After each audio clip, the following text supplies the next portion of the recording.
দ্বিতীয় কোনো আসামি আমরা খুঁজে পাই নাই, তাই দুষ্ট আসামি নাম আমরা লিখি নাই। আমাদের কর্মীরা আমাদের কথা রেখেছে, আলহামদুলিল্লাহ।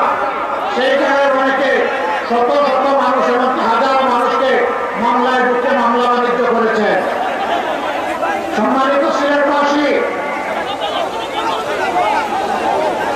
এই যন্ত্রণা থেকে জাতি যখন মুক্তি পেল, আমরা আমাদের পুরোনো সকল বন্ধুদেরকে অনুরোধ করেছিলাম, আমরা যারা মজলুম ছিলাম, মেহরবানি করে কেউ যেন জালিম না হই। এতদিন যে সমস্ত অত্যাচার আমাদের উপর করা হয়েছে, আমাদের কাছে জোর করে চাঁদা আদায় করা হয়েছে, ঘুষ নেওয়া হয়েছে, মামলা বাণিজ্য করা হয়েছে, দুর্নীতি করা হয়েছে আমাদেরকে সংক্ষিপ্ত করে, এখন আমরাই যেন সেই সমস্ত অপকর্মে জড়িয়ে না করি। কিন্তু না, সবাই আমাদের কথা রাখেন নাই। কে রেখেছে কে রাখে না এটা তাদের ব্যাপার। সেন্সিবল নাগরিক হিসেবে এটা আমাদের দায়িত্ব ছিল, তাই আমরা অনুরোধ জানিয়েছি। যারা রেখেছেন তাদেরকে অভিনন্দন, যারা রাখতে পারেননি তাদের ব্যাপারে আমাদের কোনো বক্তব্য নাই। জনগণ তাদের নিজস্ব বিবেকের আয়নায়, বিবেকের আদালতে তাদের বিচার করবে, আমাদের এখানে বলার কিছু নেই। প্রিয় সম্মানিত সিলেটবাসী, এই সিলেটের আমি সন্তান, আপনাদের মুখেই আমি লালিত হয়েছি, বড় হয়েছি। এখানেই আমার শিক্ষা দীক্ষা, এখানে আমার কর্মজীবন, এখানে আমার রাজনৈতিক জীবন, এখানেই আমার সাংস্কৃতিক এবং সামাজিক কর্মকাণ্ড, সবকিছুর সাক্ষী আপনারা। আজকে আমি আপনাদের একজন হয়ে এখানে দাঁড়িয়েছি। আমি বাংলাদেশ জামাত ইসলামের আমির হিসেবে এখানে দাঁড়াইনি।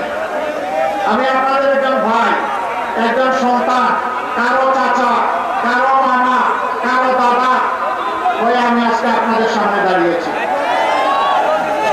আমাদের এই সিলেট নানা বৈচিত্র্যে একদম পূর্ণ। খাওয়ার বাওয়ার, ঝিল, খাল, নদী, পাহাড়, সমতল সব মিলিয়ে প্রিয় সিলেট বাংলাদেশের সবচেয়ে বেশি খনিজ পদার্থ সম্পন্ন এলাকা হচ্ছে সিলেট। বাংলাদেশের সবচেয়ে প্রবাসী নির্ভর এলাকা হচ্ছে সিলেট। দুঃখের বিষয়, এই খনিজ পদার্থের এবং হিস্সা সিলেটবাসী পাওয়ার কথা, তা সর্বক্ষেত্রে সিলেটবাসী পাচ্ছে না। সিলেটের সকল জায়গায় এখনো গ্যাস পৌঁছায়। সিলেটের গ্যাস থেকে উৎপাদিত বিদ্যুৎ এখনো সব জায়গায় নিরবচ্ছিন্ন পাওয়া যায় না। সিলেটের নদীগুলোকে হত্যা করে কঙ্কাল এবং মরুভূমি বানানো হয়েছে। বর্ষা আসলে নদীর দুই কুল ভাঙে, নদী ভাঙনের কবলে অর্ধস্র অসংখ্য মানুষ পড়ে। আবার শুকনা মৌসুমে নদীতে কোনো পানিই থাকে না। সিলেটবাসীর জন্য শুকিয়ে পানি পাওয়া এটা আলাদিনের চেরাগের মতো, বসে বসে অপেক্ষা করতে হয়। এই সমস্ত সংকটে সিলেট ভুগছে। তার পাশাপাশি ড্রেনেজ ব্যবস্থা দুর্বলতা ও প্রতুলতার কারণে বর্ষা আসলেই ডুবে যায়, ভেসে যায়। এই সবগুলো আমাদের নিত্যদিনের সঙ্গী। মদ, গাঁজা, সন্ত্রাস, অস্ত্র এ আরেক দল অস্থির করে রাখে আমাদের প্রিয় সিলেটকে। প্রিয় সম্মানিত ভাই ও বোনেরা, আমরা এই সমস্ত অপকর্মের বিরুদ্ধে যুদ্ধ ঘোষণা করেছি। আমরা বলেছি, প্রিয় বাংলাদেশের 1 ইঞ্চি মাটির উপরে আল্লাহ তাআলা যদি আমাদের এই দেশের সেবকের দায়িত্ব দেন, 1 ইঞ্চির মাটির উপরে কেউ আর চাঁদাবাজের হাত বাড়ানোর সাহস করতে পারবে না ইনশাআল্লাহ। আমরা ঘোষণা নিয়েছি, কোন অফিস, আদালত, কার্যালয় এখন থেকে আমরা যদি সুযোগ পাই, আল্লাহ তাআলা যদি আমাদেরকে সুযোগ দেন, কারো ঘুষ নেওয়ার প্রয়োজন হবে না এবং ঘুষ পাওয়ার সাহস হবে না। কিন্তু সম্মানের সাথে সমস্ত নাগরিক বসবাস করার নিশ্চয়তা পাবে। আজকে বিভিন্ন ক্ষেত্রে রাষ্ট্রের কর্মকর্তা কর্মচারীদেরকে যে বেতন ভাতা সুবিধা দেওয়া হয়, সম্মানজনকভাবে জীবনযাপনের জন্য বেশিরভাগ ক্ষেত্রেই এটা ইচ্ছার ভিত্তিক নয়, এটা পর্যাপ্ত নয়।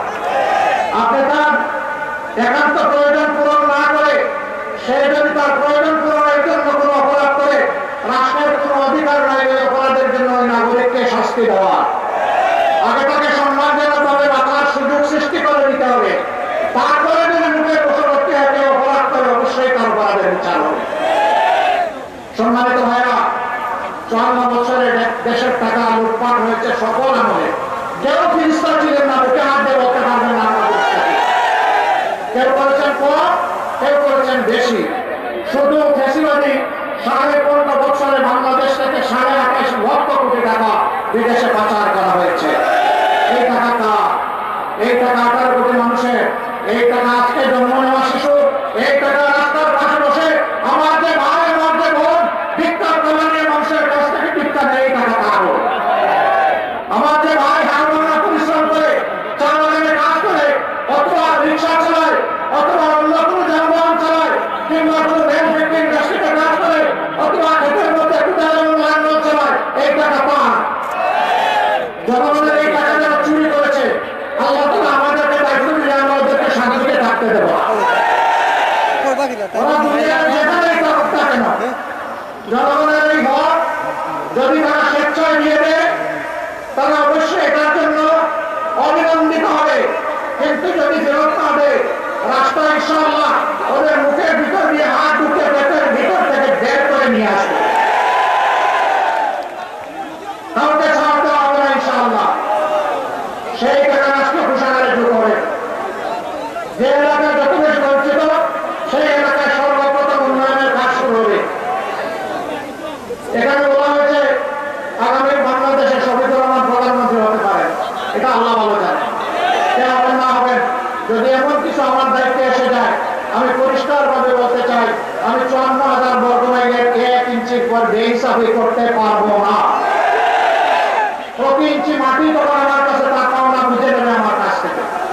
হ্যাঁ, সিলেট পাশের সঙ্গত যে সমস্ত পাওনা বঞ্চনা সেগুলো সিলেট পাশকে সসম্মানে তুলে দেওয়া। প্রবাসী নির্বাহী সিলেট একটি আন্তর্জাতিক বিমানবন্দর আছে, কানাসেলের নাম পদ্মরুচর। এক চোখে দেখা যায় এটার নাম রাখা হয়েছে পদ্মরুচর। যদি এটা আন্তর্জাতিক বিমানবন্দর হবে তাহলে সকল এয়ারলাইন্সের ক্লাব এখানে নামবে না কেন? এতদিন ধরে এটা পূর্ণাঙ্গ আন্তর্জাতিক বিমানবন্দর হয় না কেন? সিলেটি প্রবাসীরা তো বাংলাদেশের রেমিটেন্সে বিশাল অবদান রেখে চলছে। আমরা আপনাদেরকে কথা দিচ্ছি ইনশাআল্লাহ এই উসমানী আন্তর্জাতিক বিমানবন্দর নামে নয়, কামে পূর্ণাঙ্গ হবে ইনশাআল্লাহ। প্রবাসীরা বিদেশে থাকেন, বিশেষ করে ইউকেতে যে সমস্ত বাংলাদেশি প্রবাসী আছে তাদের প্রায় 90% সিলেটের বংশোদ্ভূত। ম্যানচেস্টার একটা গুরুত্বপূর্ণ হাট, সেখানে বিমানের নিয়মিত ফ্লাইট আগে যেত আসতো, এখন বন্ধ করে রাখা হয়েছে। কেন? আমরা তো আগাবো, পিছাচ্ছি কেন? আমরা কি চিংড়ি মাছের দৌড় শুরু করেছি? চিংড়ি মাছ দৌড়াতে শুরু করলে শুধু পিছনের দিকে যায়। আমরা তো সিংহের কারণে সামনে আগাতে চাই। রোড বন্ধ নয়, ওই রোডে চালু করে হবে, আবার নতুন নতুন লোক পুরো হবে ইনশাআল্লাহ। আমেরিকার মতো দেশ, সেখানে বিপুল সংখ্যক বাংলাদেশে থাকে। বাংলাদেশ বিমানের যাওয়ার অনুরোধ হয় না নিউ ইয়র্ক এয়ারপোর্টে। আমরা ইনশাআল্লাহ এগুলা করবো, চালু করবো। রাষ্ট্র বিমান সংস্থার একই কথা, আমাদের লাভ হয় না। লাভ হবে কেমনে? জুনির তলা যদি ভাঙা থাকে সব সাগরে চলে যায়। মহান আল্লাহর পর ভরসা করে দুর্নীতির রোড যখন বন্ধ হবে, চাঁদাবাজি যখন বন্ধ হবে, তখন সকল উন্নয়ন হবে ইনশাআল্লাহ। 5 বছর এই দেশের চেহারা ইনশাআল্লাহ পাল্টে যাবে।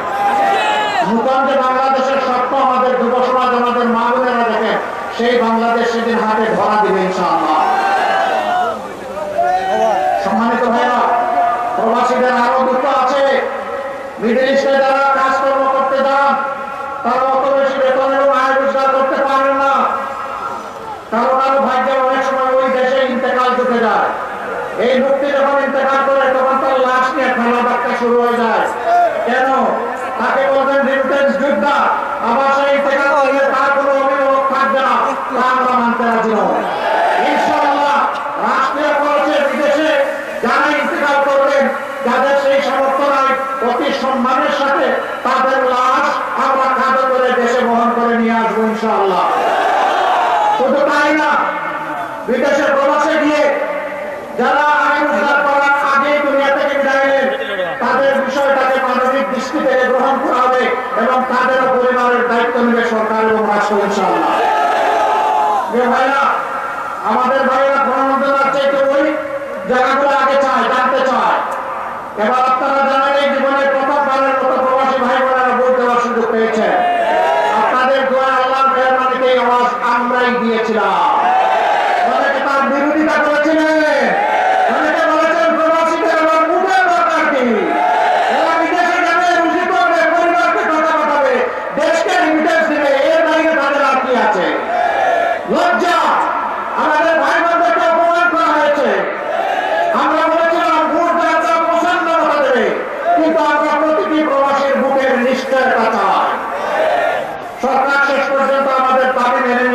আলহামদুলিল্লাহ বাস্তবায়ন করেছে। এবার যদি সবার ভোটার নাও হতে পারে, ভোট নাও দিতে পারে, দরজা খুলেছে, আগামীতে নিশ্চিত হবে ইনশাআল্লাহ। বাইরে বন্ধুগণ, সিলেটের নদীগুলো মরে আছে, বাংলাদেশের নদীগুলো মরে আছে।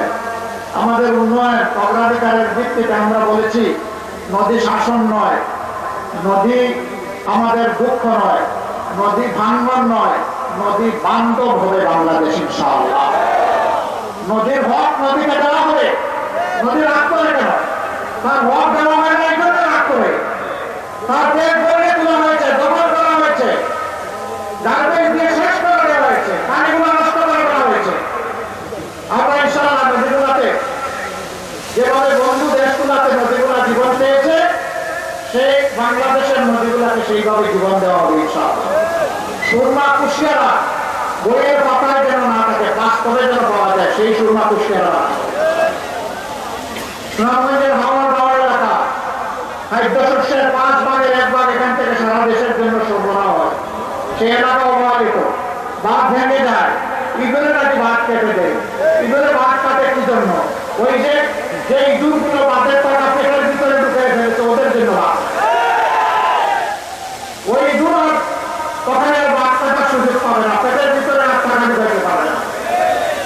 এই সমস্ত জিনিসের দিকে ইনশাআল্লাহ অবশ্যই অ্যাটেনশন দেবে। বাংলাদেশের যে এলাকা কৃষি করা, যেখানে জলজ সম্পদ, কৃষি সম্পদ বেশি, সেই এলাকায় ইনশাআল্লাহ আমরা একটা কৃষি শিল্পের রাজধানী হিসেবে গড়ে তুলব। কৃষকদের হাতে আমরা অর্থ সরঞ্জাম তুলে দেব, কম পরিশ্রমে তারা যাতে বেশি আয় করতে পারে। আবার কৃষি পণ্যের সংরক্ষণ এবং বাজারজাত নিশ্চিতকরণে সরকার তার গুরু দায়িত্ব ইনশাআল্লাহ পালন করবে। মাঝিদের হাতে জাল দেওয়া হবে, নামে মাঝি কিন্তু কাজে পাজি। মাঝিদের জেলেদের নামে বিলগুলা কারা নেই আমরা সব জানি। আগামীতে এই সমস্ত দুর্নীতির রূপ এবং মূল আমরা কেটে দেব ইনশাআল্লাহ। জাল যার দোলা পাক সেই পাবে ইনশাআল্লাহ। এই সমস্ত জিনিসগুলো নিশ্চিত করা হবে। চা বাগানে যারা আছেন, সিলেট যেহেতু চা বাগান সমৃদ্ধ এলাকা, তাদের চার দিকে তাকানো যায় না, না নারী না পুরুষ, না বাংলা পরিশ্রম, সার্বিক আমরা এই মানুষগুলা দিন আনে দিন খায়, আগামী দিন কি হবে জানে না। সন্তানগুলো পুলিশ করে একটু স্বাস্থ্য সেবা পায় না, আরো একটু বড় হয় একটু শিক্ষা পায় না, ওনাদের অবহেলায় বড় হয়, তারপরে চা বাগানের কাজে লেগে যায় না।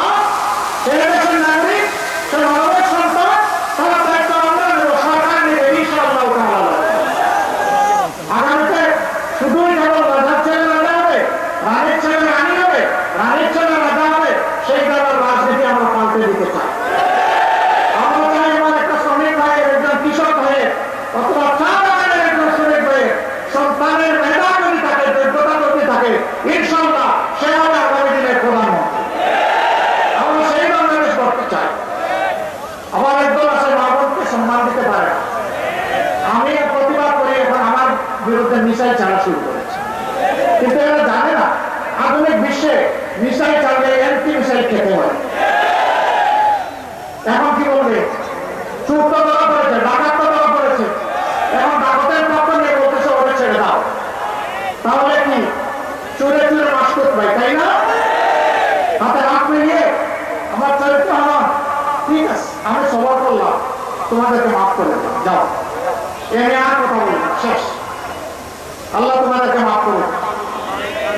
আমার নামে জঘন্য, আমি মহাবতের ইজ্জতের পক্ষে অবস্থান নিয়েছি, সত্য বলার কথা বলি, এই জন্য উল্টা করে আমার বিরুদ্ধে মিসাইল মেরে দিচ্ছে। চিন্তা করে আমার আইডি হ্যাক করে, এরপরে চুর ধরা পড়েছে, তারপরে বড় বলার কথা। তাহলে কি সেটা এখনো রয়ে গেল চুরের মা বড় বলা? আল্লাহ মাফ করুন। সম্মানিত সিলেটবাসী, আমি আপনাদের সন্তান, আপনারা তো অনেককে সুযোগ দিয়েছেন, পরীক্ষা করেছেন, দল এবং ব্যক্তিকে যুগে যুগে। একবার আপনারা আমাদেরকে একটু সুযোগ দেন, আপনাদের মূল্যবান ভোটের আমানত একটু আমাদেরকে আপনারা দিয়েছেন। আমরা কথা দিচ্ছি, আপনাদের মালিক বলব না, আপনাদের সম্পদ জীবন এবং আপনাদের ইজ্জতের পাশে দাঁড়িয়ে আমরা চুকিদারের কাজ করবো ইনশাআল্লাহ। আমরা পাড়া দিব ইনশাআল্লাহ। যার যে মর্যাদা